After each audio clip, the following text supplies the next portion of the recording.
भगवान श्री राम ने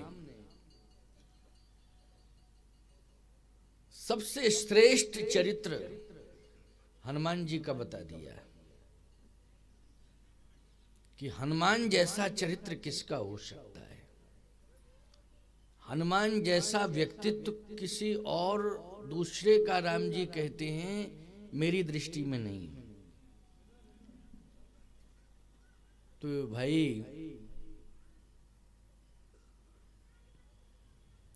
लक्ष्मण जी का चरित्र भरत जी के मुख से प्रशंसा सुनने को मिली लक्ष्मण जी की, इसलिए आप सबने लक्ष्मण चरित्र श्रवण किया था।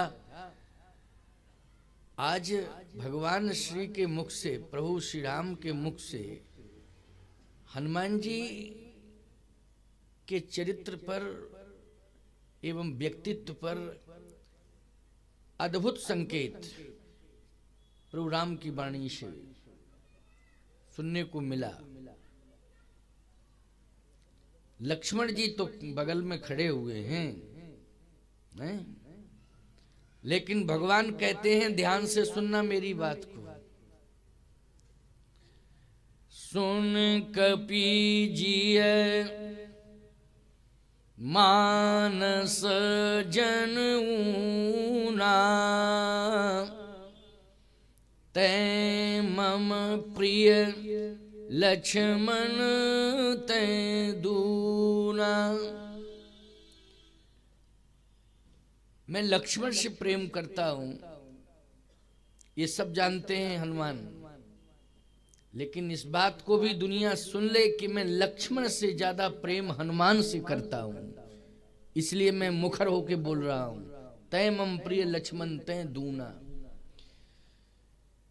अब आप कल्पना करें, लक्ष्मण की आयु इस समय 27 वर्ष की है, नहीं 28 वर्ष की आयु हो गई होगी। 28 वर्ष की आयु होना चाहिए। भगवान राम ज्यादा होना चाहिए इस हिसाब से, जरा गणना करिए, थोड़ा सा इस पर विचार किया जाए। 27 वर्ष की अवस्था में तो वनवास हुआ, तो भगवान राम की अवस्था 27 वर्ष की है, तो लक्ष्मण जी की भी अवस्था 27 ही वर्ष की है ना। अब 11.5 वर्ष चित्रकूट में रहे हैं, तो कितने वर्ष के हुए हैं? 38.5 वर्ष के। 38.5 वर्ष की आयु लक्ष्मण जी की है, 38.5 वर्ष की आयु भगवान राम की है। इससे सिद्ध होता है कि राम, प्रभु श्री राम की सन्निधि प्राप्त किए 38.5 वर्ष हो गए लक्ष्मण जी को, और हनुमान जी मिले हैं मात्र 38 मिनट भी नहीं हुए अभी। अब बताओ 38.5 वर्ष का समर्पण लक्ष्मण का प्रभु राम के चरणारविंदों में। आप कहो महाराज नहीं 38.5 से कम कर दो कुछ, क्योंकि थोड़ा हो सवास आया। नहीं नहीं, 12 ते निज हित पति जानी,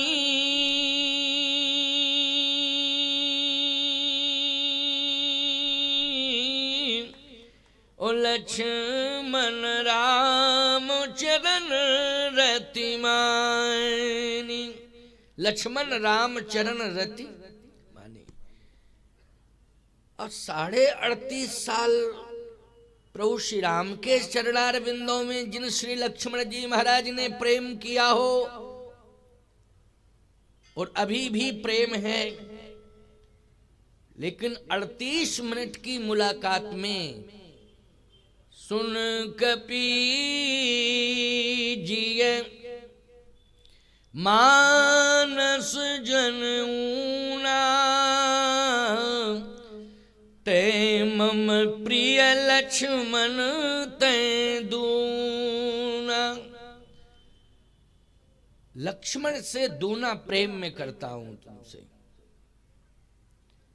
सत्य तो यह है कि किष्किंधा कांड से लेके उत्तर कांड तक, क्योंकि हनुमत चरित्र किष्किंधा ही कांड से शुरू होता है, इसके पहले तो हनुमत चरित्र है नहीं।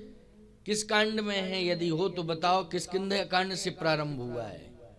फिर हनुमान जी की चर्चा सुंदर कांड में तो बहुत है, लंका कांड में भी चर्चा है ही, अभी आप सुन रहे थे, उत्तर कांड में भी चर्चा है,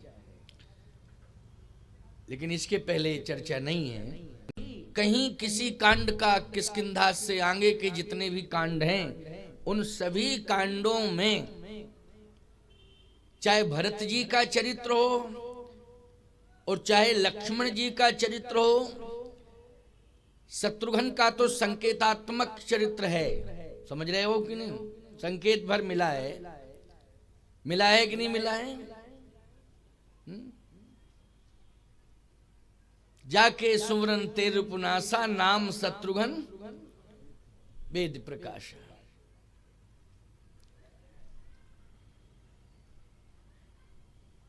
चर्चाएं शत्रुघ्न जी की थोड़ी सी हुई हैं संकेत के रूप में, परंतु भरत की चर्चा और लक्ष्मण की चर्चा तो बहुत ही है, विस्तार से हुआ वर्णन। लेकिन हनुमान जी से ज्यादा प्रिय कौन है प्रभु राम को, इस पर विचार करना पड़ेगा। कौन है हनुमान जी से ज्यादा प्रिय? क्या भरत हैं या लक्ष्मण हैं? लक्ष्मण का तो कंफर्म हो गया ना, तैमम प्रिय लक्ष्मण ते दूना, कंफर्म है कि नहीं? लक्ष्मण ते दूना। तो क्या भगवान राम असत्य बोल रहे हैं? कभी बोलते नहीं है असत्य, तो आगे क्या बदल जाएंगे? ना बदलते भी नहीं है। वो तो तैमम प्रिय लक्ष्मण ते दूना, हमेशा के लिए ये प्रमाण पत्र जारी हो गया कि लक्ष्मण से दूना प्रेम हनुमान जी से करते हैं प्रभु राम, ये हमेशा के लिए प्रमाण पत्र। लेकिन भरत, कहे भरत से भी ज्यादा प्रेम, भरत से भी ज्यादा प्रेम हनुमान जी से करते हैं। तब ये समझना पड़ेगा कि फिर किससे ज्यादा प्रेम करते हैं, तो कंफर्म करने जा रहा हूं, कोशिश कर रहा हूं, जरा ध्यान से सुनना आप। भरत जी के लिए तो ये संकेत कर दिया है, सुग्रीव जी से कह दिया है कि वो किष्किंधा कांड की चौपाई है, हैं? तब रघुपत बोले मुस्काई, तैमम प्रिय भरत जिम भाई, तैमम प्रिय भरत जिम भाई। तो ये किष्किंधा कांड में भगवान ने इतना संकेत सुग्रीव से किया ना, तो यहां भरत सम भाई या निज भाई, ठीक है ना? जिम भाई, भरत जिम भाई। जैसे भरत से प्रेम करता हूं वैसे ही तुमसे सुग्रीव प्रेम करता हूं। जिम मानी जैसे, हो गया कि नहीं? जिम भाई। तो इसका मतलब है कि सुग्रीव से कहा, ये हनुमान जी से नहीं कहा, सुग्रीव से कहा है कि मैं भरत जैसा प्रेम सुग्रीव तुमसे भी करता हूं। तो यहां हनुमान जी का नाम नहीं है। तो हनुमान जी की विशेषता तो देखो, गजब की बात, गजब की बात। अब आए थोड़ा सा सुने। किष्किंधा कांड से हनुमत चरित्र प्रारंभ होता है, और गोस्वामी तुलसीदास जी महाराज ने इस बात की पुष्टि की कि हनुमान जी ने जैसे ही प्रभु राम को देखा, भेष तो बदला हुआ है, क्योंकि यहां दोनों का भेष बदला हुआ है। हनुमान जी का भी भेष बदला हुआ है और प्रभु राम का भी भेष बदला हुआ है। प्रभु श्री राम भी तपसी का भेष बना के आए हैं, आए कि नहीं? तपसी का भेष बना के आए हैं, और यहां हनुमान जी भी ब्राह्मण का भेष बना के आए। इसका मतलब है दोनों ही बने बनाए हैं, भाई हैं बने बनाए। किष्किंधा कांड में दोनों ही बने बनाए हैं, वो तपसी बने हुए हैं, ये ब्राह्मण बने हुए हैं। बने हैं कि नहीं? वस्तुतः वो कौन है जानते हो? वो ब्रह्म है। बोलो हैं ब्रह्म कि नहीं? अगर यूं कहा जाए जैसा कि संत विद्वान आचार्य गण वर्णन करते हैं कि ये वैकुंठाधिपति विष्णु हैं। चलिए तो ये भी माना जाए वैकुंठाधिपति विष्णु हैं। वेदांतियों ने कहा वो ब्रह्म है, पूर्ण ब्रह्म है ना। ज्ञानियों ने कहा कि वो पूर्ण ब्रह्म है। वैकुंठाधिपति विष्णु हैं, विद्वान संत कह रहे हैं। लेकिन आखिर वो तपसी का रूप बना के ही तो आए, कुछ भी हो। निर्गुण ब्रह्म भी हैं, व्यापक ब्रह्म निरंजन, निर्गुण विगत विनोद, सो अज प्रेम भगति बस कौशल्या की गोद। लेकिन यहां क्या बने हैं? बोले तपसी के भेष में खड़े हुए हैं, तपसी का भेष बनाए हुए हैं। हनुमान जी ब्राह्मण का भेष बनाए हैं। वस्तुतः ब्राह्मण का भेष बना हुआ है तो भगवान शंकर। बोलो क्या है, कौन है वो? भगवान शंकर हैं। ये भगवान विष्णु हैं, तो वो विष्णु हैं और ये शिव हैं। बोलो यही बात, वास्तविक स्वरूप तो यही है। लेकिन दोनों ही अपना भेष बनाए हुए हैं। गोस्वामी जी कहते हैं प्रभु पहचान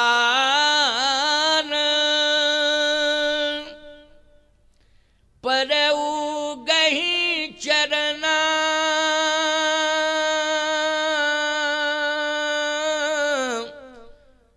सो सुख उमा जाहि नहीं बरना, सो सुख उमा जाहि नहीं बरना। भगवान शंकर कहते हैं इस सुख का वर्णन नहीं कर पा रहा हूं हे पार्वती, जितना आनंद मुझे आज मिल रहा है। क्यों? कहा देखो मैं बैठा हूं कैलाश पर्वत पर, लेकिन जरा दिव्य चक्षुओं से देखो कि मेरी आत्मा कहां समर्पण कर चुकी है। शरीर तो है कैलाश पर्वत पर, बोलो है कि नहीं? ये विराट स्वरूप पार्वती तुम्हें दिखाई दे रहा है कि मैं तुम्हारे साथ कैलाश पर्वत पर बैठा हूं, लेकिन मेरा सूक्ष्म रूप, मेरी आत्मा कहां समर्पण कर चुकी है। जरा दिव्य चक्षुओं से देखो। तो भगवान शिव की आंखों में आंसू आ गए, भगवती पार्वती जी की आंखों में भी आंसू आ गए, और उस दृश्य का अवलोकन किया जा रहा है कि जहां हनुमान के वेश में भगवान शिव ब्राह्मण के वेश में, हनुमान तो हैं ही लेकिन ब्राह्मण बन गए ना, ब्राह्मण के वेश में श्री चरणारविंदों में पड़े हुए। पार्वती जी ने कहा महाराज एक बात समझ में नहीं आ रही है कि जब प्रभु राम का जन्म हुआ था तब भी आप भेष बदले, और जब उनका वनवास हुआ तब भी आप भेष बदले, और चित्रकूट में गए तब भी आप भेष बदले, और किष्किंधा में पहुंचे वो तब भी आप भेष बदले। ये भेष बदलने के लिए पता नहीं आप का कौन सा तरीका है, बार बार भेष बदलते रहते हैं। भेष बदलने की क्या जरूरत है? शंकर जी ने कहा बात यह है कि परिस्थितियों के आधार पर डिसीजन लेना पड़ता है। जैसे अयोध्या में भेष बदला था तो वहां अंदर जा ही नहीं पा रहे थे, प्रवेश ही नहीं मिल रहा था, तब सोचा ज्योतिषी का भेष बना लें, कभी सोचा मदारी का भेष बना लें, किसी न किसी से काम चल जावे, दर्शन करने के लिए एक मौका मिले, वहां तक पहुंच तो जाएं। अच्छा एक बात बताओ, आपको स्मरण होगा जब राम जन्मभूमि आंदोलन चला था और कार सेवा का समय आया तो कार सेवक भेष बदल बदल करके पहुंचे थे कि नहीं पहुंचे थे? पहुंचे थे कि नहीं पहुंचे थे? हमें तो राम जी का कार्य करना है, भले ही भेष बदलना पड़े तो भेष बदल दूंगा, कार्य तो प्रभु का करना है। भेष बदलने से क्या, प्रभु का कार्य करना है, जैसे भी हो सके भेष बदल के हो सके भेष बदल के करेंगे।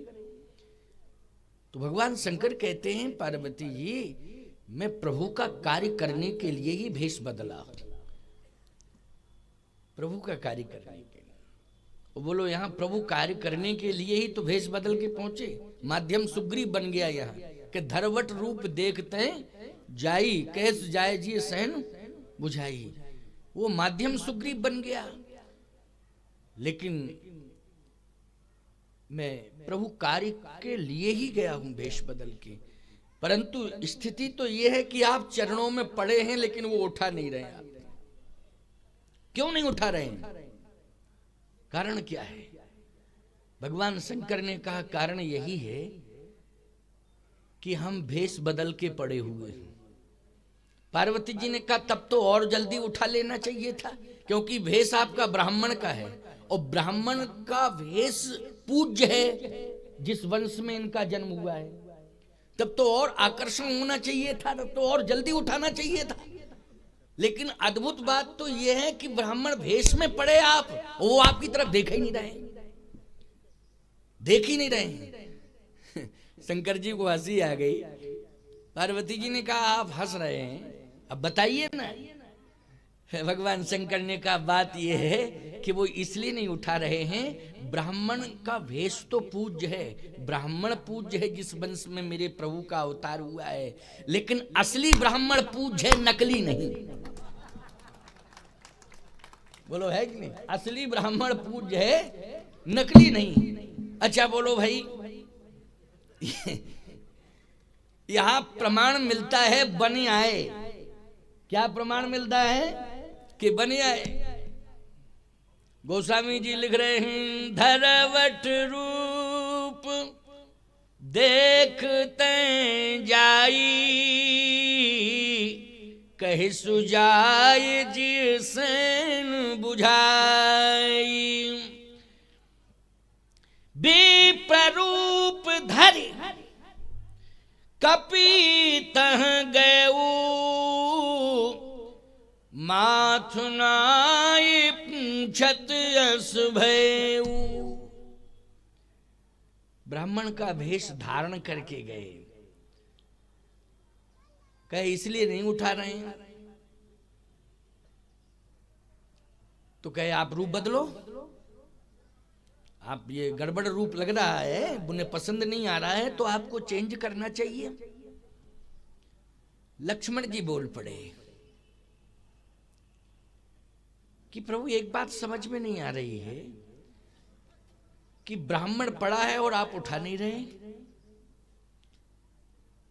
आपको तो उठा लेना चाहिए, क्योंकि ब्राह्मण पूज्य होता है। ज्यादा से ज्यादा अगर आप प्रणाम नहीं कर सकते तो हृदय से तो लगा सकते हैं, इतना ही कर लीजिए। भगवान ने कहा नहीं लक्ष्मण, इस मर्म को तुम नहीं जानते हो, तुम इस मर्म को नहीं जानते हो, इसलिए मैं हमेशा कहता हूं कि तुम कम बोला करो। जब केवट ने भी कहा था कहे तुम्हार मर्म में जाना, तो केवट मेरे मर्म को जानता था और मैं केवट के मर्म को जानता था, बीच में तुम फालतू की बात कर रहे थे। वहां भी गड़बड़ हुआ, मैंने तुम्हें रोका। क्यों रोका था कि नहीं रोका था? ये चुप रहो, ये भक्त और भगवान की बात हो रही है, इसलिए इस समय बोलने की जरूरत नहीं। यहां भी तुम बोले, चुप रहो। हमें उठाना है कि नहीं उठाना है, हृदय से लगाना कि नहीं लगाना, ये मेरा विषय, मेरी सोच है। अभी तुम चुप रहो। ठीक है प्रभु, मैं तो चुप ही हूं। धीरे से हनुमान जी ने कहा प्रभु मुझसे भूल तो हो गई है और भूल का सुधार करना चाहिए, और भूल का सुधार जो करता है वही उसके जीवन का प्रायश्चित होता है। और जब जीव प्रायश्चित कर लेता है तो परमात्मा के हृदय तक पहुंचने का अधिकारी हो जाता है। फिर प्रभु विलंब नहीं करते, उसे अधिकार प्राप्त होता है। धीरे से कहा कि मुझसे भूल हो गई, अब मैं भूल सुधार कर रहा हूं। निज तन प्रगट, निज तन प्रगट प्रीत उर छाई। जैसे ही निज तन प्रगट किया तो तब रघुपति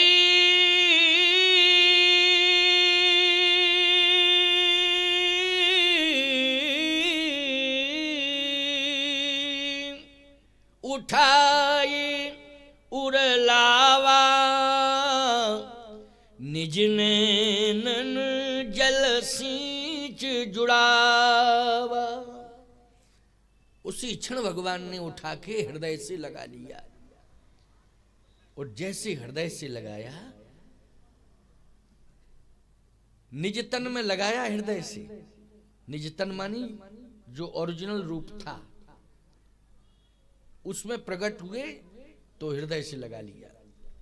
जैसे हृदय से लगाया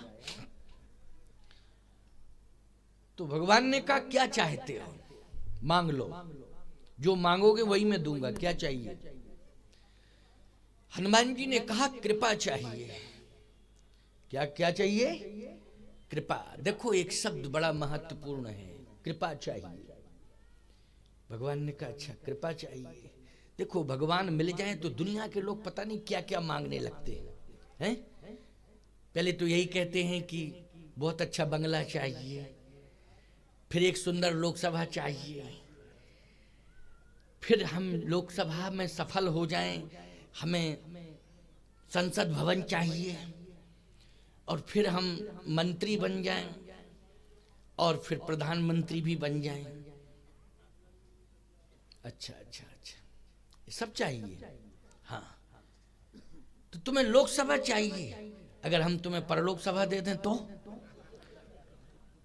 लोकसभा चाहिए तुम्हें, भगवान मिल गए तो तुम्हें लोकसभा चाहिए। अरे भगवान जब मिल गए तो लोक की क्या जरूरत है? जब भगवान ही मिल गए तो लोक की जरूरत क्या है? कितनी हल्की सोच है। भगवान पाने के बाद भी लोक चाह रहे हो? भगवान मिल जाए तो बस यही कहना, प्रभु बस आपकी कृपा बनी रहे, यही चाहिए और कुछ नहीं चाहिए। क्या चाहिए? कृपा चाहिए और कुछ भी नहीं चाहिए। हनुमान जी ने यही कहा। इसलिए ये कथाएं सुनानी पड़ती हैं और तुम्हें सुनना चाहिए, है नहीं? वैसे तो रामायण घर घर में रखी है, तुम लोग रोज पढ़ते हो रामायण, पढ़ते हो कि नहीं पढ़ते हो? लेकिन जो बातें यहाँ सुनने को मिलती हैं वो सही बताना हृदय पे हाथ रख के। बहुत सी तो तुम जानते हो, क्योंकि जो हर साल वाली बातें होती हैं तो तुम्हें याद हैं, लेकिन जो हर साल नहीं होती हैं वो याद है क्या? हैं? वो याद है क्या तुमको? हर वर्ष जो बातें होती हैं उनको याद कर लोगे भाई, हाँ ये तो हमने सुना था, ओ ये भी सुना था, ये भी सुना था। लेकिन जो नहीं सुना उसको सुन करके तुम्हारा रोम रोम खड़ा हो जाता है। बोलो, एक नूतन चेतना जागृत होती है कि नहीं होती है? एक चेतना,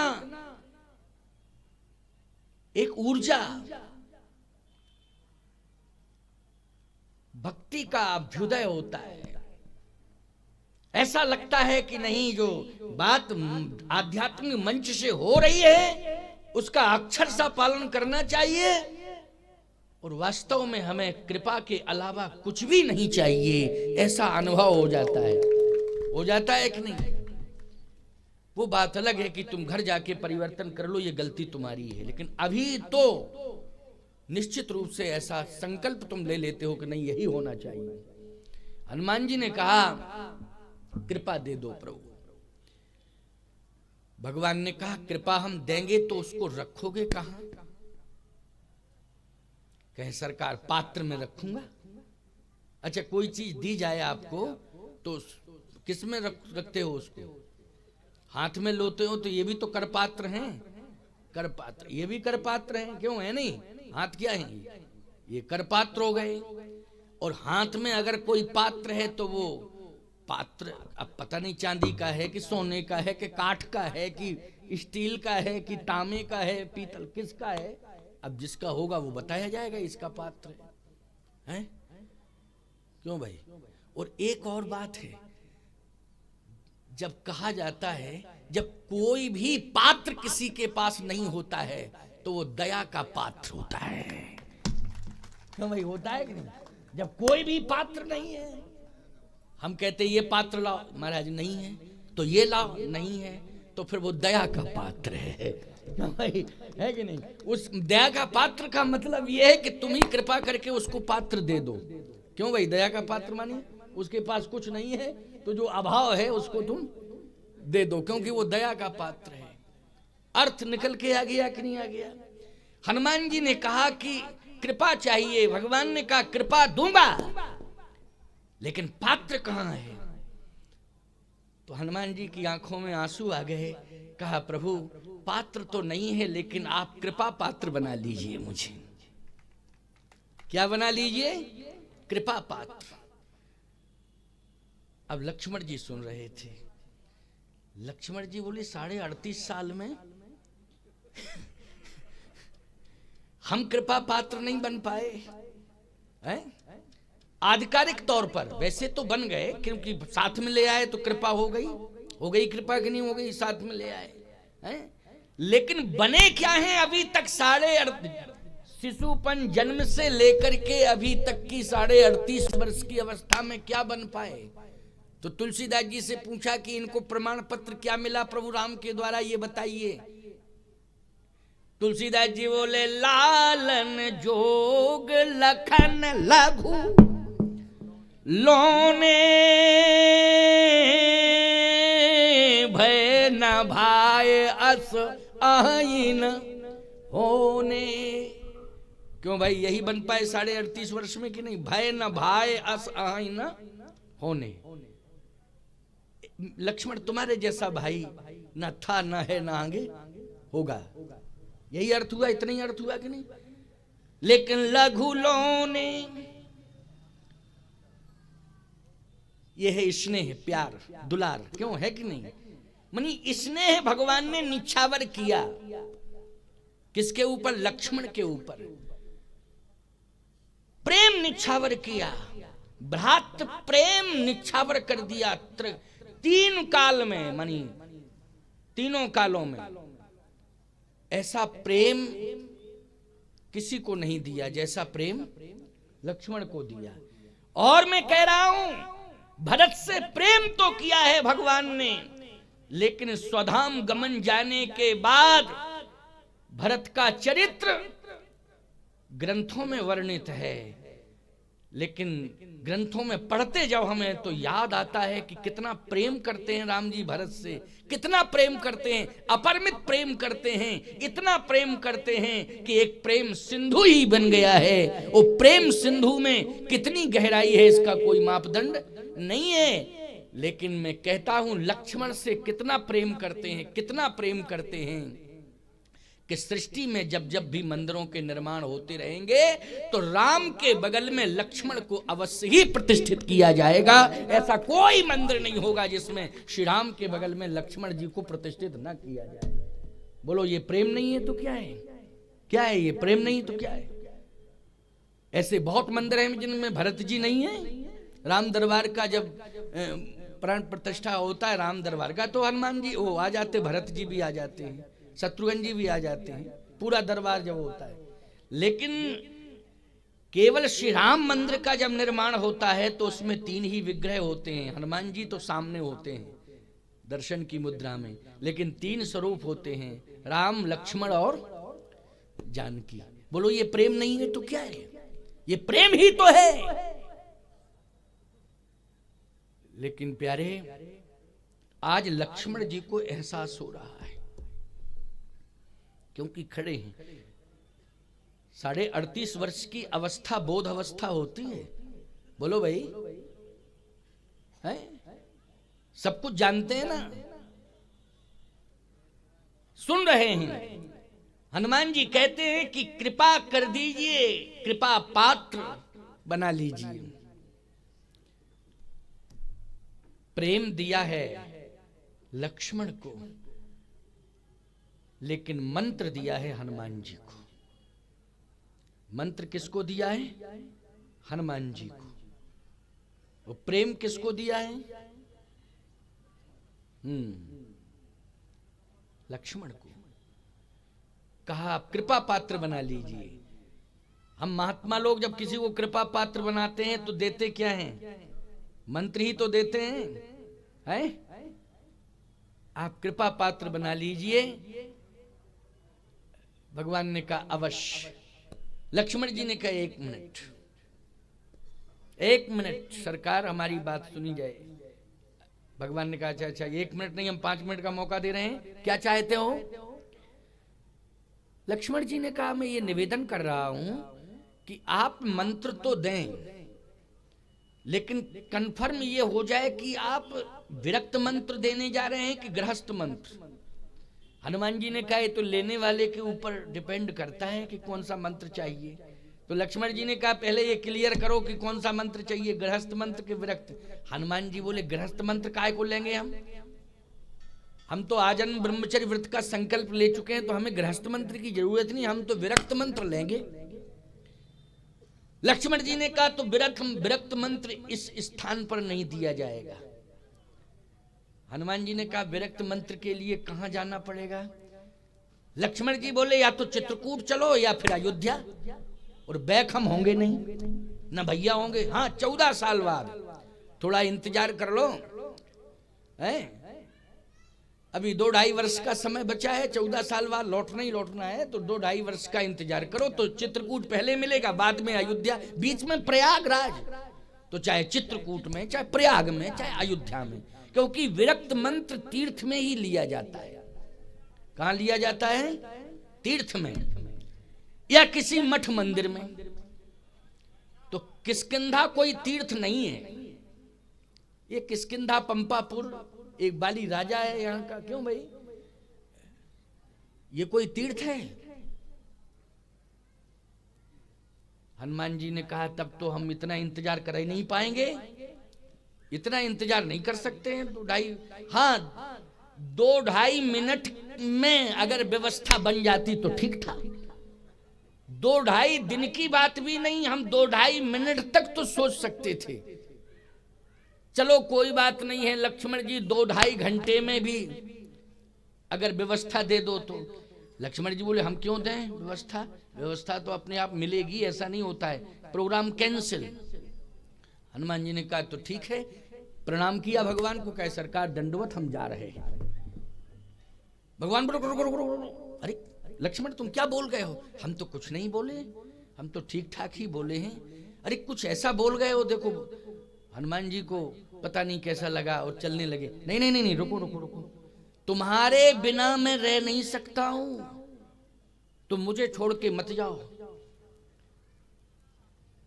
अब लक्ष्मण जी को और बुरा लगा, तैमम प्रिय लक्ष्मण तै दूना, और अब तुम्हारे बिना मैं रह नहीं सकता हूं।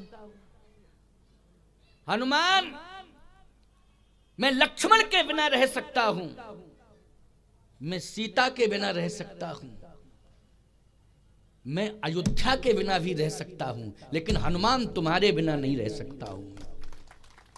और ये सत्य है, जहां हनुमान जी हैं वहां राम जी निश्चित हैं।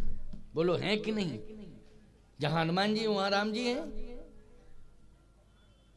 सीधी सी बात यह है कि तैमम प्रिय लक्ष्मण तै दूना। अब और मोहर लग गई, रुको अभी रुको, जो तुम चाहते हो मैं वो सब कुछ करने को तैयार हूं, लेकिन तुम मुझसे दूर हो जाओ ये बर्दाश्त से बाहर है, मैं तुम्हारे बिना नहीं रह सकता हूं। लक्ष्मण जी ने कहा तो ठीक है, आपकी कृपा है तो आप कुछ भी कर सकते हैं। ठीक है, मेरा तो कहना यह था, क्या नियम नहीं है कि किसी तीर्थ में विरक्त संस्कार होना चाहिए? भगवान ने कहा नियम है, तो इनके लिए नियम क्यों तोड़ा जा रहा है? हनुमान जी ने कहा बस यही तो समस्या है,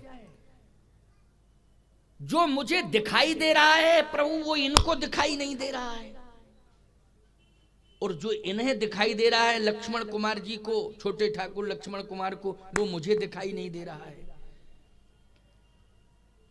लक्ष्मण जी बोले हमें सब दिखाई दे रहा है, तुम दिखाई दे रहे हो, किष्किंधा दिखाई, पंपापुर दिखाई, पेड़ पौधे दिखाई दे रहे हैं, पर्वत दिखाई दे रहे हैं, सब कुछ तो दिखाई दे रहा है, कैसे कह रहे हो कि दिखाई नहीं दे रहा है? का ये सब देखना बहुत बड़ी बात नहीं है, संसार में ये सब दिखाई देता है। वृक्ष भी दिखाई देते हैं कि नहीं? वृक्ष भी दिखाई देते हैं, पर्वत भी दिखाई देते हैं, झरने भी दिखाई देते हैं, नदियां भी दिखाई देती हैं, नगर भी दिखाई देते हैं। लेकिन सत्य तो यह है कि जहां पर परमात्मा दिखाई दे जाए और परमात्मा के चरण पड़ जाएं, और खास तौर से प्रभु राम के चरण पड़ जाएं, हे लक्ष्मण जी, वहां पर अयोध्या धाम तुम्हें दिखाई नहीं दे रहा है, लेकिन मुझे दिखाई दे रहा है कि अयोध्या धाम। क्यों भाई, प्रमाण है कि नहीं? अयोध्या धाम, अवध तहीं जहाँ राम निवासु। जब मैंने आपके श्री चरणारविंदों का दर्शन किया प्रभु, तो मुझे पंपापुर दिखाई नहीं दिया, मुझे तो अयोध्या धाम दिखाई दिया है कि मैं अयोध्या में आ चुका हूं। भगवान राम ने कहा, क्यों लक्ष्मण, खरी खोटी सुन ली तुमने? अब हम समझ रहे थे, वो कह भी रहे थे, टोक रहे थे, तुम बोलो नहीं, ज्यादा बोलना नहीं चाहिए, लेकिन नहीं माने, तुम बोलते रहे। देखो अब तुम्हारे पास बोलने की गुंजाइश है। लक्ष्मण जी बोले है गुंजाइश। अच्छा, क्या गुंजाइश है, बताओ जल्दी। लक्ष्मण जी ने कहा, गुंजाइश ये है कि अगर ये इन्हें अयोध्या धाम दिखाई दे रहा है, तो अयोध्या वो है जिसमें सरयू हो। सरयू कहां? अयोध्या तो वो है उत्तर दिश सरजू है पावनी, तो सरजू कहां है? हनुमान जी बोले, बस यही तो बात है, जब अयोध्या ही दिखाई नहीं दे रही तो सरजू दिखाई कहां से देंगे? भाई पहले तो अयोध्या दिखाई देवे तब ना सरजू दिखाई दे। जब अयोध्या ही दिखाई नहीं दे रही है तो सरजू कहां से दिखाई देंगे? लक्ष्मण जी बोले, आपको सरजू दिखाई दे रही है? हनुमान जी बोले, बिल्कुल बिल्कुल सरजू का दर्शन हो रहा है। अब लक्ष्मण जी सामने देखें, अगल में देखें, बगल में देखें, थोड़ा दौड़ के गए, पीछे देखे, थोड़ा आगे देखे। भगवान बोले, क्या कर रहे हो? कहा, ये देख रहे कि सरजू है कहां? भगवान ने कहा, क्यों, सरजू दिखाई दी? लक्ष्मण जी बोले, है ही नहीं तो दिखाई क्या देंगे? भगवान ने कहा, हनुमान तुम बताओ सरजू कहां है? कहा, मैं बता रहा हूं। हे प्रभु, सरजू निकली कहां से? भगवान बोले, सरजू हमारे नेत्रों से निकली हैं। आपके नेत्र से ही तो सरजू निकली? हाँ, नेत्र से निकली। सरजू का उद्गम स्थल आपका नेत्र है, और आपके नेत्र उत्तर प्रदेश की अयोध्या में है कि पंपापुर में है? जब आप ही आ गए हैं तो आपके नेत्र आपके साथ आए कि नहीं आए? हाँ, लेकिन बस अंतर यह है कि आपके चरण पड़ने से ये पंपापुर अयोध्या धाम बन गया। थोड़ी सी आप अगर कृपा कर दें तो अभी नेत्रों से सरजू प्रवाहित हो जाएंगी, इसमें विलंब नहीं होगा। बस जैसे ही भगवान ने सुना तो तब रघुपति उठाई उरलावा, निज नैनन जल सींच जुड़ावा, निज नैनन जल सींच जुड़ावा। भगवान की आंखों से आंसू नहीं बहते हैं, भगवान की आंखों से तो सरयू माता बहती हैं प्यारे। इसलिए जल शब्द का प्रयोग हुआ है यहाँ। बोलो, किस शब्द का प्रयोग हुआ है? जल। जल मानी आंसू नहीं होता है, जल मानी पीने योग्य हो, पवित्र जल। आंसू पीने योग्य होते हैं, जल्दी बोलो। हैं? गुरुजी को चाहे तुम प्राणों से ज्यादा प्यारे मानो, चाहे जितना मानो, तो तुम चरणोदक तो पी लोगे, आंसू पियोगे? बोलो भाई, जल्दी बताओ, पियोगे क्या? आंसू पीने वाले थोड़ी होते हैं, वो पेय पदार्थ नहीं है, हैं? पेय पदार्थ है क्या? चरणों तक पी सकते हो प्यारे। गुरुदेव का उच्छिष्ट भोजन जो बचा है, उच्छिष्ट, उसको भी प्रसाद के रूप में ग्रहण कर लोगे कि नहीं? आंसू पियोगे?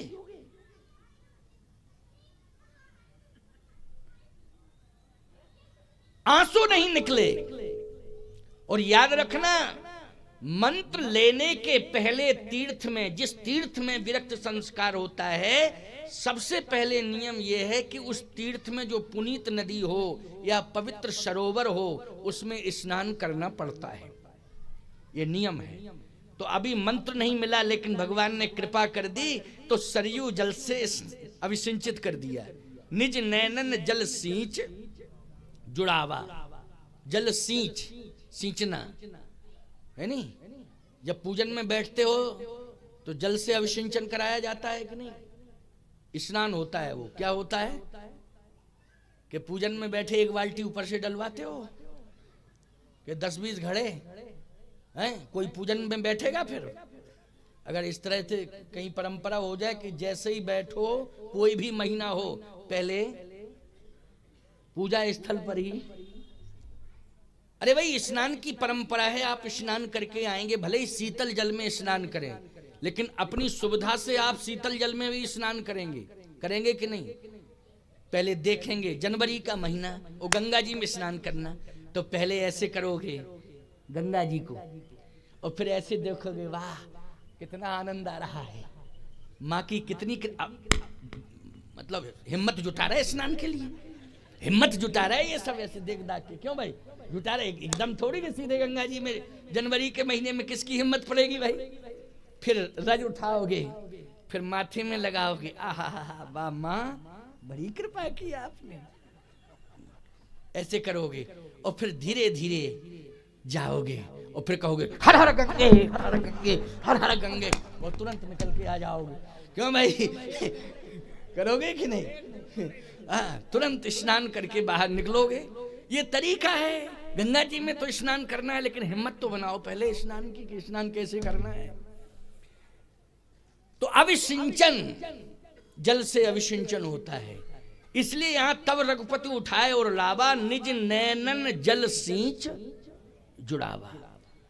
तो ये सरयू जल में स्नान हुआ है। अब आगे सुन लीजिए, सरयू जल में स्नान हो गया। अब जैसे ही सरयू जल में स्नान हुआ, हनुमान जी ने कहा प्रभु मंत्र दे दीजिए। भगवान ने कहा कि रुको रुको, ठहरो। हनुमान जी ने कहा ठीक है। उठा के हृदय से लगाए थे हनुमान जी को, आंखों से अश्रुधारा मानी सरयू जल, देखने में लग रहा था कि अश्रुधारा, देखने वालों को बहिरंग दृष्टि से, वस्तुतः वो सरयू की धार थी। तो स्नान हनुमान जी करते जा रहे हैं। अब बहुत देर हो गई, जब मंत्र नहीं मिला तो हनुमान जी ने कहा मंत्र नहीं देना चाहते हो तो मेरी ओर देखना भी नहीं चाहते हो प्रभु, थोड़ा देख ही लीजिए। तो हनुमान जी को पहले उठाया प्रभु राम ने और हृदय से लगाया।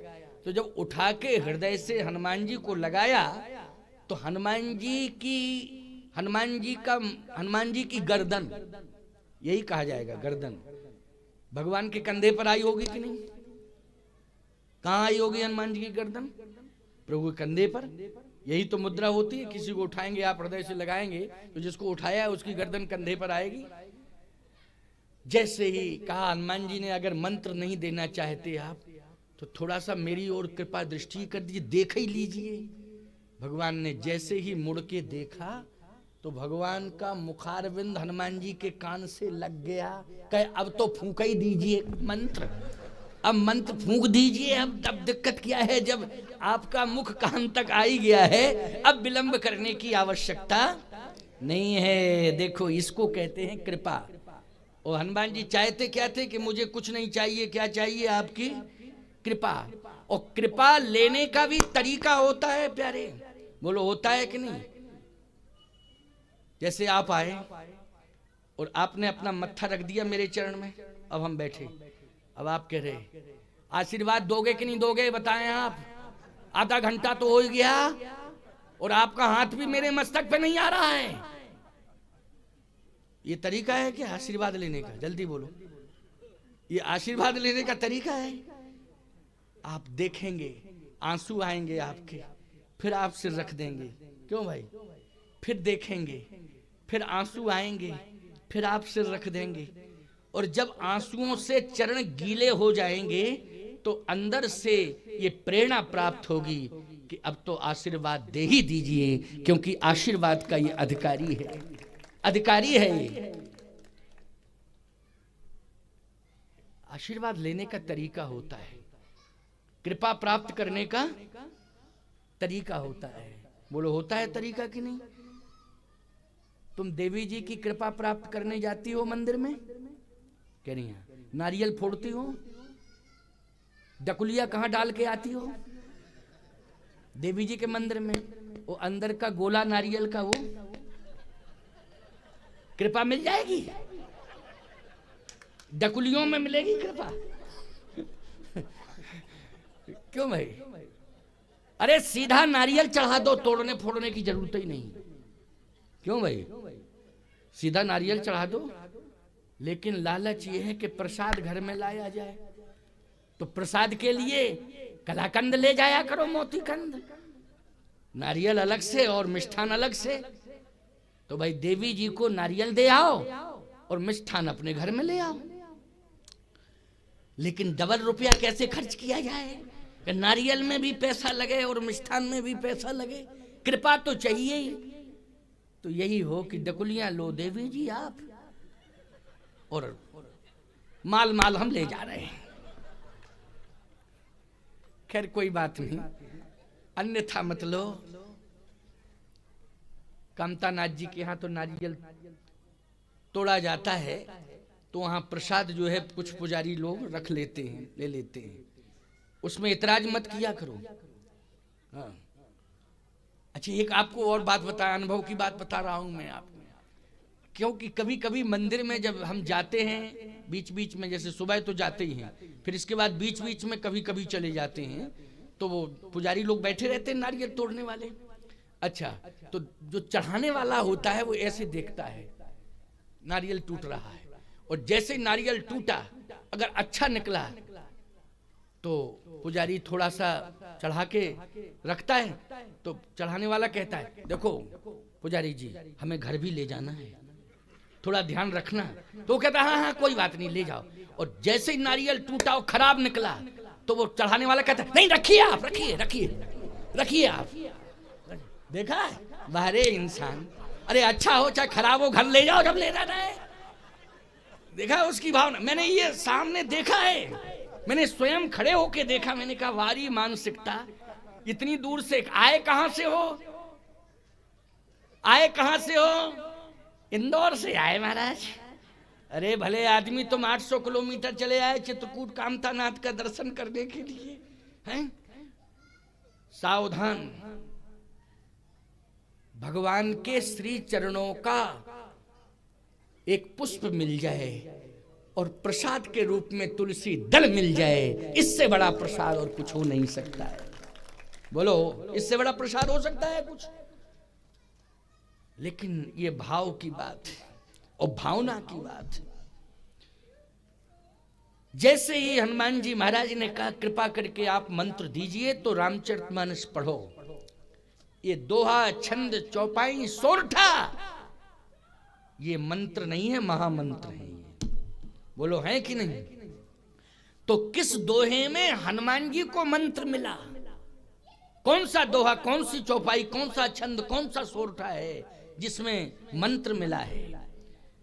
गोस्वामी जी कहते हैं सो अनन्न अस जाके, ये दोहा मंत्र है। भगवान राम ने हनुमान जी को यही मंत्र दिया। ये दोहा है, मंत्र के रूप में प्रमाणित हुआ है। वैसे तो सभी चौपाई, दोहे, छंद, सोरठे मैंने कहा नहीं ये महामंत्र है, लेकिन हनुमान जी को जिस दोहे के साथ मिला है वो मंत्र, वो दोहा यही है। किस दोहे के साथ मंत्र मिला है? ये दोहा वही है। सो अनन्न यस जाके मति न टरे हनुमंत,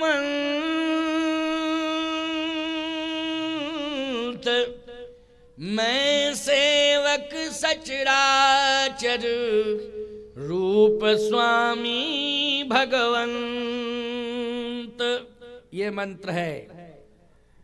हनुमान जी ने इसी मंत्र को हृदयस्थ कर लिया। यही मंत्र हनुमान जी ने हृदयस्थ किया है प्यारे। इसलिए जड़ चेतन जग जीव जत सकल राममय जान, वल्लहु सबके पद कमल सदा जोर जुगपान।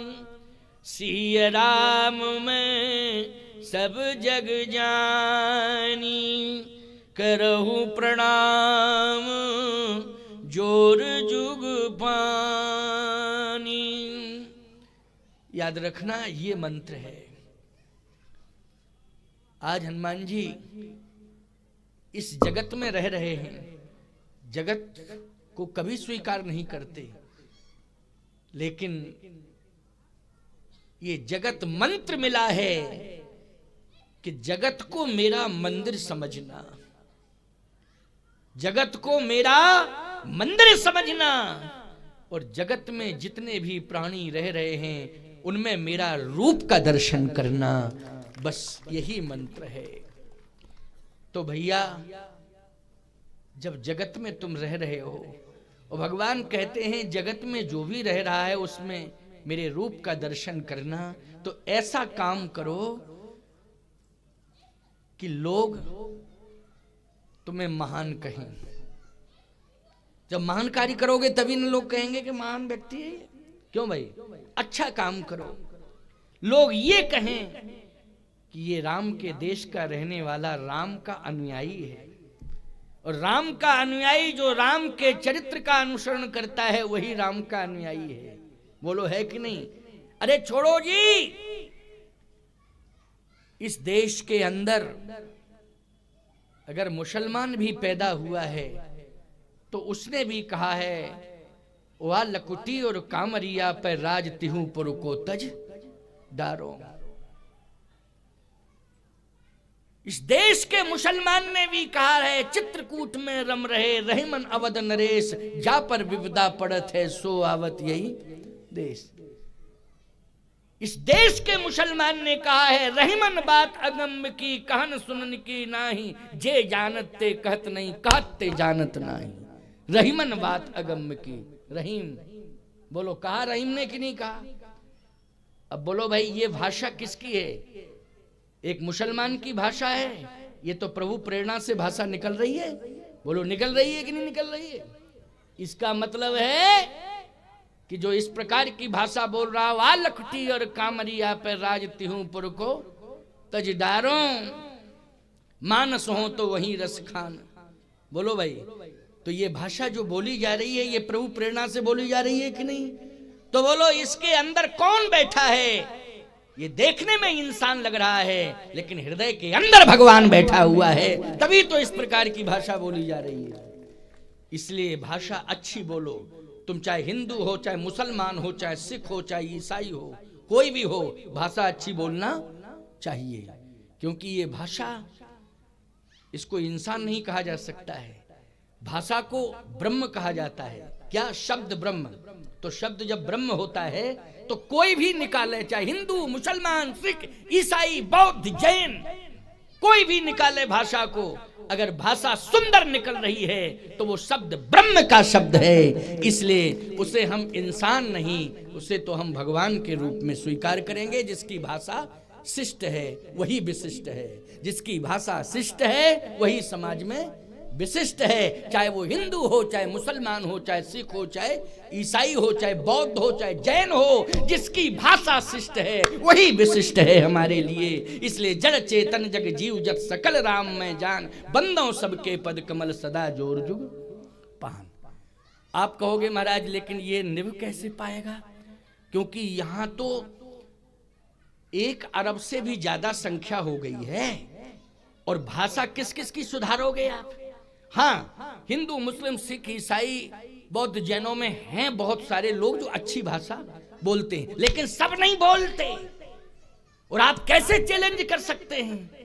तो याद रखना, जिसकी भाषा सुंदर है वही शिव के समान है, और जिसकी भाषा अशिष्ट है वही 100 के समान है। मरा हुआ है उसकी गिनती नहीं की जाएगी। बोलो भाई, उसकी गिनती नहीं की जाएगी, और जिसकी गिनती नहीं की जाएगी उसके लिए ये दोहा लागू नहीं होगा।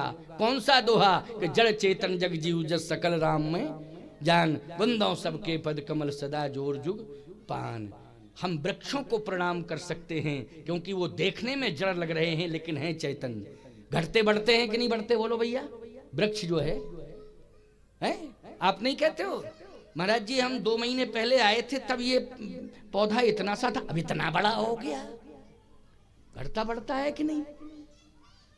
बढ़ता है, छटता है, होता है कि नहीं होता है? और फिर सूखता है, सब कुछ तो होता ही। नदी में भी प्रवाह घटता बढ़ता रहता है, बोलो बढ़ता रहता है कि नहीं? कभी छोटा तट होता है फिर तट बढ़ जाता है, कभी तेज बाह होता है मंद पड़ जाता है, कभी छोटा प्रवाह तो कभी बरसात में विशाल स्वरूप धारण, ये नियम चलता है कि नहीं चलता है? पर्वत भी बढ़ते हैं कि नहीं बढ़ते हैं पर्वत? अब कटते छटते हैं, आजकल तो सिस्टम चल गया ये। लेकिन सावधान, इंसान ही एक ऐसा है, सबका सम्मान होगा, पर्वतों का, वृक्षों का, नदियों का, कण कण तृण तृण का। लेकिन इंसान की भाषा अगर शिष्ट विशिष्ट नहीं होगी तो वो 100 के समान माना जाएगा, उसको गिनती में ही नहीं जोड़ा जाएगा प्यारे। इसलिए हम सब मिल करके एक ऐसा अभियान चलाएं कि सबकी भाषा मर्यादित हो, सबकी भाषा मर्यादित हो, सबकी वाणी पवित्र हो, सबकी वाणी से सुंदर सरलता सहजता का प्रवाह प्रवाहित हो। ऐसा अभियान हम सबको मिलकर के चलाना चाहिए। इस मंच से आपको यही स्वस्थ संदेश दिया जा रहा है। वाणी एक अमोल है, जो कोई बोले जान, ये तराजू तौल के तो निज मुख बाहर आन। इसलिए भाषा का नियंत्रण होना चाहिए, चाहे वो हिंदू हो, चाहे मुसलमान हो, चाहे सिख हो, चाहे ईसाई हो, चाहे बौद्ध हो, चाहे जैन हो, भाषा का नियंत्रण होना चाहिए। भाषा से व्यक्तित्व का निर्माण होता है, और जब व्यक्तित्व का निर्माण होता है तो याद रखना वही चरित्र निर्माण माना जाता है, और जिसका चरित्र निर्माण होता है उसी की पूजा समाज में होती है, उसी का सम्मान समाज में होता है। इसलिए वाणी से हम सब सुंदर शब्दों का निझरण करें, निश्चरण करें, वाणी हमारी सुंदर हो, बोलने का तरीका हम सीखें, तो सत्संग में आकर के हम सत्संग स्थल पर पहुंचकर हम इस मंच के सदस्य बन जाएं, सत्संग मंच के क्या बन जाएं? सदस्य बन जाएं। हम इस धर्म सभा के सदस्य बन जाएं प्यारे, तो निश्चित ये है कि हमें बोलने का तरीका सिखाया जाएगा, बोलने का पाठ पढ़ाया जाएगा, क्योंकि ये संस्कारों की पाठशाला है। ये कौन सी पाठशाला है? संस्कारों की पाठशाला है। ये रामचरितमानस आचार्य संहिता है। इससे बड़ा आचार्य संहिता का ग्रंथ शायद सारे ग्रंथों ने अपना किसी न किसी ग्रंथ ने दिया है कि नहीं? मानस को दिया, 6 शास्त्र सब ग्रंथन को सबने दिया अपना। तो जब सबने दे दिया है तो ईमानदारी से बताओ ये आचार्य संहिता बन गई कि नहीं? तो आचार्य संहिता बन गई है तो ये पाठशाला जो है ये आचरणों की पाठशाला है, संस्कारों की पाठशाला है, यहीं से संस्कार मिलेंगे। बोलो आज इस मंच के माध्यम से कथा में सुनने को मिल रहा है ना आपको कि हनुमान जी को मिल रहा है कि नहीं मिल रहा है? बोले क्या मिल रहा? मंत्र मिल रहा है। और किसके द्वारा मिल रहा है? बोले प्रभु राम के द्वारा मिल रहा है। लेकिन मिलने लेने का तरीका कैसा होना चाहिए? बोलो ये सीखने को मिल रहा है कि नहीं? मंत्र लेने का तरीका कैसा होना चाहिए ये सीखने समझने को मिल रहा है। आपने भी ऐसे किया कि हाँ मिल रहा है, और मिल गया मंत्र। मंत्र मिल गया कि नहीं? अब सुनिए जरा, मंत्र मिल गया। मंत्र जब मिल जाता है तो प्यारे वो भगवान के संपूर्ण लोक का पार्षद बन जाता है। वो क्या बन जाता है? मंत्र जब मिलता भगवान के संपूर्ण लोक का पार्षद बन जाता है, पूरे लोक का पार्षद बनता है वो। यहाँ तो बांदा में वार्ड बाई वार्ड पार्षद होंगे कि नहीं होंगे? लेकिन भगवान के यहाँ का पूरे लोक का पार्षद बनता है। भगवान के कुछ विशेष पार्षद हैं प्यारे, हाँ, उनमें उनकी भी गिनती हो जाती है। आप कहोगे महाराज जी हनुमान जी के समान तो कोई पार्षद है ही नहीं। बोलो है क्या? भगवान के श्री चरणार विंदों में सदा जिनकी प्रीति हो, और सदा यत्र यत्र रघुनाथ कीर्तनम तत्र तत्र कृतमस्तकांजलिम वाष्पवारी परिपूर्ण लोचनम मारुतिम नमत राक्षसांतकम। ऐसे पार्षद हैं कि बैठते हैं तो सिर झुक जाता है, और जब सिर झुकता है तो भगवान का चरण दिखाई दे जाता है, और जब भगवान का चरण हनुमान जी को दिखाई देता है तो हनुमान जी के आंसू सदा भगवान के चरणारविंदों में गिरते रहते हैं। वाष्पवारी परिपूर्ण लोचनम मारुतिम नमत राक्षसांतकम। ऐसे श्री हनुमान जी को आज मंत्र मिल गया। जब मंत्र मिल गया, आपसे एक बात और बता दूं कि सुग्रीव जी दास की भूमिका में हैं। सो सुग्रीव दास तो आई, बोलो हैं दास की भूमिका में कि नहीं सुग्रीव जी? लेकिन सत्य तो यह है, भगवान राम ने उनको दास के रूप में स्वीकार नहीं किया, दोस्त के रूप में स्वीकार किया। जबकि प्रमाणित दास हैं, नाथ शैल पर कपित रही सो सुग्रीव दास तो आई। लेकिन सत्य यह है कि वो दोस्त बने और भगवान ने बनाया दोस्त। अच्छा, दोस्त भी बनाया तो हनुमान जी को साक्षी करके मध्यस्थता हनुमान जी की रही और अग्नि को साक्षी किया। तब हनुमंत उभय दिस की सब कथा सुनाए, पावक साखी देई कर जोड़ी प्रीति दृढ़ाए। तो इसका मतलब है कि सुग्रीव जी दास तो थे, लेकिन दास वाली पात्रता नहीं थी। क्यों भाई? अच्छा बोलो, दास वाली पात्रता थी क्या? नहीं थी। तो दोस्त बन गए। और हनुमान जी क्या बन गए? हनुमान जी बन गए दास। क्या बन गए? दास। अब जब दास बने तो सुग्रीव जी ने एक बात कही, क्या? कि हे प्रभु, मैं आपका हूं और आपका ही रहूंगा। पहले भी मैं आपका था, क्योंकि दास शब्द की पुष्टि हुई ना, सो सुग्रीव दास तो आई, तो इसका मतलब पहले भी था वो, और आज भी मैं हूं आपका। अब तो दोस्ती बन गया हूं और आगे भी रहूंगा। लेकिन भगवान ने कहा लेकिन क्या है? क्या लेकिन ये है कि हमारी एक समस्या है, उसका आप समाधान कर दें तो कन्फर्म है कि जो आपकी समस्या है उसका समाधान मैं कर दूंगा। भगवान बोले तुम्हारे सामने समस्या है? हमारे सामने तो समस्या है, क्लियर है, लेकिन तुम्हारे सामने क्या है? ये बारिश होने लगी क्या? अच्छा, चलो 2 मिनट की बात और सुन लो, क्योंकि पानी बरसना इस मौसम में ठीक नहीं होता है। हम पे ही बीत गई तो फिर हम समझ गए कि सब पे बीत रही होगी, क्योंकि अभी हम पे नहीं बीती थी तो हमें पता ही नहीं था। लेकिन आप लोगों पे, आप तो पंडाल के अंदर बैठे हैं, जो बाहर बैठे उन पे क्या बीत रही होगी। परंतु वो कितने गंभीर हैं कि सुन रहे हैं और हल्की हल्की बूंदें भी थोड़ी थोड़ी और सह रहे हैं। और दिसंबर का महीना है, बोलो दिसंबर का महीना है कि नहीं? दिसंबर के महीने में गर्मी ज्यादा पड़ती? हाँ, नहीं, सर्दी ज्यादा पड़ती। हम ही उल्टा पुल्टा बोल रहे हैं, है नहीं? सर्दी ज्यादा पड़ती। चलो भाई, बहुत बहुत साधुवाद के पात्र हैं आप, आपको हम विशेष आशीर्वाद दे रहे हैं, क्योंकि जो बाहर बैठे हैं उनको विशेष आशीर्वाद, क्योंकि खुले में बैठे, आप छाया में बैठे, तो आपको भी आशीर्वाद है। अब आशीर्वाद खत्म ही होगा, ऊपर वालों को क्या देवें तो अब देखेंगे कल। क्यों भाई? अगर तुम लोग भी नीचे होते तो मिल जाता। ऊपर बैठने से ये नुकसान हो गया कि नहीं हो गया कि नीचे ही तक बट गया आशीर्वाद, अब बचा ही नहीं अब ऊपर वाले रह गए। चलो कोई बात नहीं, कल देखेंगे, कल विश्राम है तो कल ज्यादा ले आएंगे आशीर्वाद, कांतानाथ जी के खजाने से निकाल के तो देंगे। चलो आज 2 मिनट की बात और सुन लो।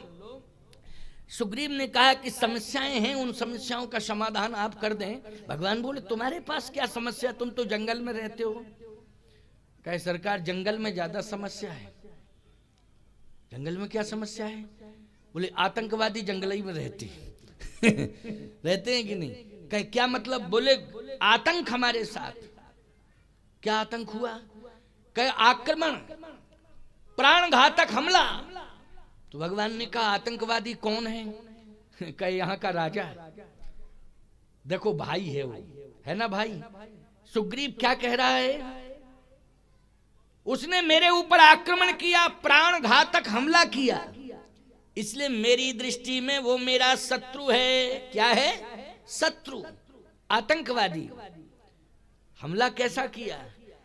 कहे महाराज रिपु सम मोही, रिपु मानी शत्रु, रिपु सम मोही मारिस अति भारी, ओ हर लीन सर्वस अर नारी, ताके भय रघुवीर कृपाला, सकल भुवन में फिर बिहाला, यहाँ साप बस आवत नाही, ओ तदपि सभी तिरहु मन माही। महाराज बहुत बड़ा हमला, प्राण घातक हमला है, और हमारा परिवार भी हमसे दूर हो गया, हमारी पत्नी छीन ली, हमारी संपत्ति छीन ली। यहाँ तो इसलिए रह रहा हूं कि यहाँ श्राप के कारण आता नहीं है, इसलिए सुरक्षित हूं, नहीं तो अभी तक हम मिलते ही नहीं आपको। जैसे ऋषि मुनि महात्माओं की हड्डियां मिली आपको, वैसे सुग्रीव की भी हड्डियां मिलती इसी पर्वत पर आपको। ये सुग्रीव भी बचता नहीं, लेकिन बच गया, क्योंकि एक ऋषि ने श्राप दे दिया बाली को, इसलिए वो श्राप के कारण नहीं आ पाता है, इसलिए मैं बच गया हूं। यही मेरी समस्या है। अब आप समाधान, भगवान बोले बहुत बड़ी समस्या है, छोटी पूरी होती तो आज ही कर देता, अब कल करूंगा, क्योंकि बड़ी समस्या है नहीं, छोटी होती तो अभी हो जाती, लेकिन बहुत बड़ी समस्या है। अब बहुत बड़ी समस्या है तो इसके लिए कल समाधान दिया जाएगा। आओ इतना ही, भगवान की कृपा से भगवान के नाम का कीर्तन करो, और कीर्तन करने के बाद, क्योंकि 6 बजने वाले